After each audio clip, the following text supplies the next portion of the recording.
I'm here with Koit, Toome, and Laura. Is that right? Estonia. Thank you so much for talking to us. Now, how do you say, how are you in Estonia?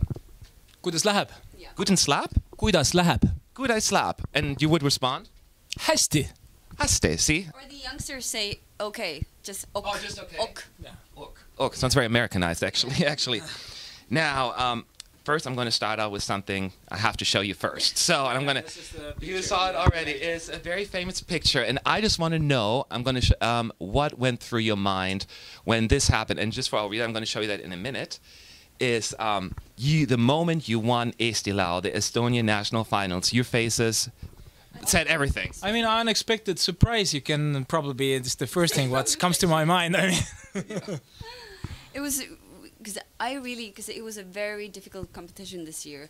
All the good singers were there, all the good producers, everybody was really investing in their stage show. So I was expecting us to place the 10th, maybe 9th. So it was 8th, 7th, and then I was like, what?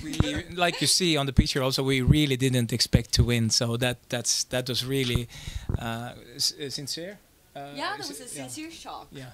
Well, yeah, we could read it, but it was a beautiful one of my favorite moments. Now, I know you get that asked a lot. You obviously, this is not your first rodeo at Eurovision. You both have been before, but it's been a while. And do you think of it like, do you make any comparison, or you think has changed, or you think that as a new adventure, you don't even think about what happened like for you, I think 12 years ago, and for you 19 years ago?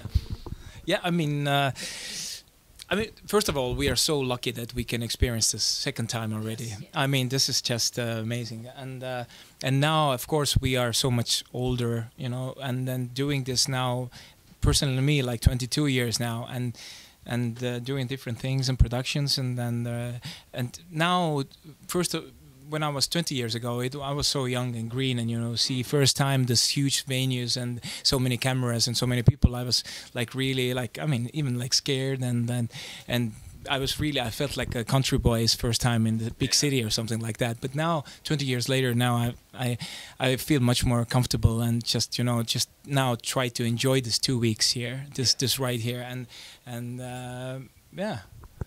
Well, Take it easy now. Take it easy time. now. Yeah. well, 12 years ago, I was then 16 years old, like you said, and I remember an evening at the Euro Club on the second floor, and well, we were underage, so we were not allowed to drink wine, but there was a really nice party downstairs. So I remember, tell us, yeah, and the head of our delegation at that time, Johan, said that we cannot go to that party. If someone tells you you cannot go there, what are you gonna do? We just found, the 5 of us found a really good way to just sneak out the party on the second floor. We went there, we got in, then we took our glasses of wine, and we took the first sip like, oh, wow. And then we heard a knock on the window, like, and everybody was looking like, and there was the head of our delegation. He was like, come away. So this time I can enjoy a glass of wine between. It's funny, the memories that you have, the random moments, you know, that stand out. These small things, small details, make but the life, what you remember, yeah. They're the best ones, that's true. Now, do you ever look, I mean, I'm assuming there's a reason why you come back for Eurovision, and it's a contest, of course, but as an artist, do you put that as a secondary thing, and you look at Eurovision just a way to represent your country, or what is when I say the reason to come back to Eurovision, what is your main motivation for this? First of all, I've been watching Eurovision since I was a kid, and I remember I think I was in high school when the first time Estonia we got the independence, and the first time we got to take part of Eurovision. That was a huge thing because Estonia is such a small country, and for an Estonian singer, that was absolutely something really like kättesaamatut. Uncatchable? Yeah. I mean, that was such a huge thing for us. I mean, and now, yeah, sorry. Äkki sa jätkad, mul läks täitsa juhe kokku. You're saying, say it again, what was the question? Yeah, for some... just what makes you as an artist do Eurovision? If you look at it as a contest or just more like as a way to express it.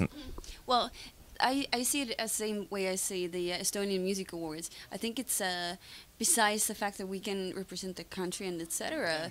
But I think what attracts most artists is the stage, the technical part, the show, that you actually can create another world which is attached to your song.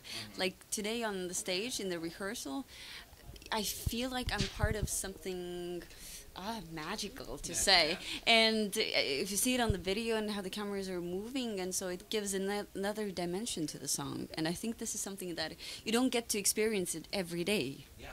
It's the biggest music event. I mean, it is. Yeah, that's true. That's a good answer. And just to add on, just the last question about your staging. Now, you rehearsed today for the very first time, and I find it very fascinating. When you look at your performance being on stage, you would think it's not necessarily you do like flips backwards or anything like that in your performance. You stand for the most part and spend walking, but out of all the performances I've seen, there are so many different camera angles and shots. So to me, it's like, do you guys look at it like, oh, my arm is way too far right? Like, how difficult is it actually to really figure out all these camera angles? I really want to hear from an artist who has to deal with that at Eurovision. I think it's pretty technical, our number, and it's pretty difficult for the camera guys and everybody. And of course, like today, it was a first rehearsal day. It's always different, and it's difficult. We had so many things to look about, to think about it, to where to stand and which camera is coming and where to look, and then some cameras were missing. And I mean, but